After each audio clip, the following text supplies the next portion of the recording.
அஸ்ஸலாமு அலைக்கும். Hi friends, welcome to ஸ்லாமத் சமையல்.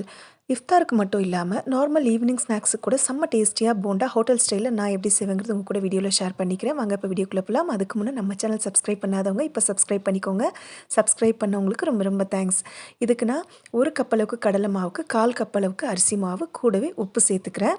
அதுக்கப்புறம் ஒரு 2 பெரிய வெங்காயத்தை பொடியாக கட் பண்ணி இது கூட சேர்த்துக்கிறேன். அதுக்கப்புறம் காரத்துக்கு தேவையான அளவுக்கு பச்சை மிளகா இது சேர்த்துட்டு, இது கூடவே ரொம்ப ரொம்ப முக்கியம் ஊசிக்கீரை. கண்டிப்பாக ஊசிக்கீரை சேர்த்திங்கன்னா செம்ம டேஸ்ட்டாக இருக்கும். இதை மட்டும் ஸ்கிப் பண்ணிடாதீங்க.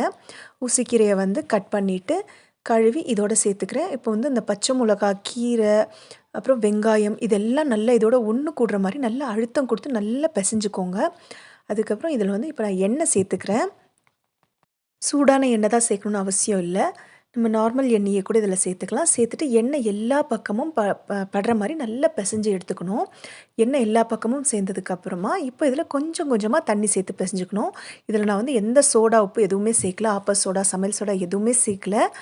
இப்போ நான் சேர்த்துருக்கிறது மட்டும்தான். தண்ணி கொஞ்சம் கொஞ்சமாக சேர்த்துட்டு நம்ம அப்படியே பிசைஞ்சு கொஞ்சம் கொஞ்சமாக சேர்த்து பிசைஞ்சிட்டே வந்தோம்னா நல்லா அந்த பக்குவத்துக்கு வந்துடும். ஒரேடியாக தண்ணி சேர்த்திங்கன்னு சொன்னால் கரெக்டான பக்குவம் வராது.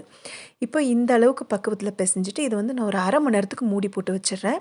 ஒரு 1/2 மணி நேரத்துக்கு அப்புறம் எடுத்து அதுக்கப்புறம் சமைக்க ஆரம்பிச்சோன்னா நல்ல சாஃப்டாக இருக்கும் போண்டா. சூப்பராக மேலே வந்து கிறிஸ்பியாகவும் உள்ள சாஃப்டாகவும் இருக்கும். இப்போ இது இந்த அளவு இந்த பதத்தில் இருக்கும்போது நம்ம சூடான எண்ணெயில் ஜஸ்ட் இப்படியே கிள்ளி கிள்ளி போட்டுக்கலாம். இந்த ஸ்நாக்ஸ் வந்து இப்போ ரம்ஜான் வரப்போகுது. இஃப்தாருக்கு ரொம்ப ரொம்ப நல்லாயிருக்கும். அதுக்கு மட்டும் இல்லாமல் நீங்கள் நார்மல் ஈவினிங் ஸ்நாக்ஸுக்கு கூட இதை கண்டிப்பாக ட்ரை பண்ணலாம். நம்ம இதில் எந்த சோடா உப்பு எதுவுமே சேர்க்காதனால அந்தளவுக்கு கேஸ்ட்ரிக் எதுவும் ஆகாது. கடலை மாவும் கம்மியாக தான் சேர்க்குறோம். அரிசி மாவு கூட அதிகமாக சேர்க்கறதுனால. ஆனால் ரொம்ப நல்லாயிருக்கும். 100% கண்டிப்பாக ட்ரை பண்ணிங்க. ஹோட்டல் ஸ்டைல்லையே இருக்கும். அவ்வளோதான். இப்போ இது 5லேருந்து 6 நிமிஷத்தில் பொரிஞ்சு வந்துடும். இப்போ வந்து இதுக்கு ஒரு சட்னி பார்க்கலாம்.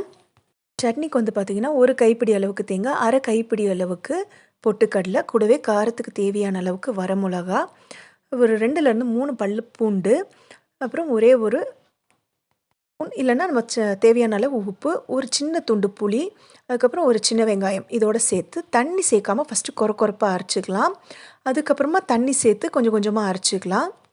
இந்த போண்டாவுக்கும் சட்னிக்கும் ரொம்ப நல்ல காம்பினேஷனாக இருக்கும். உங்களுக்கு ஹோட்டலில் சாப்பிட்ற அதே டேஸ்ட்டில் இருக்கும். ஈவினிங் ஸ்நாக்ஸுக்கு வந்து டீயோடு சாப்பிட்றதுக்கு பக்காவாக இருக்கும்.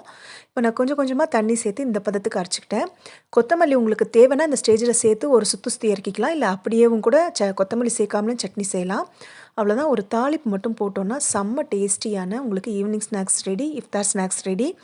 கண்டிப்பாக ட்ரை பண்ணுங்கள். 100% சூப்பராக இருக்கும். ஈவினிங் ஒரு டீயோடு சாப்பிட்றதுக்கு பர்ஃபெக்டான ஒரு காம்போ. பிடிச்சிருக்குன்னா மறக்காமல் ஒரே ஒரு லைக் கொடுத்துட்டு மறக்காமல் லைக் அண்ட் சப்ஸ்கிரைப் பண்ணுங்கள். தேங்க்யூ.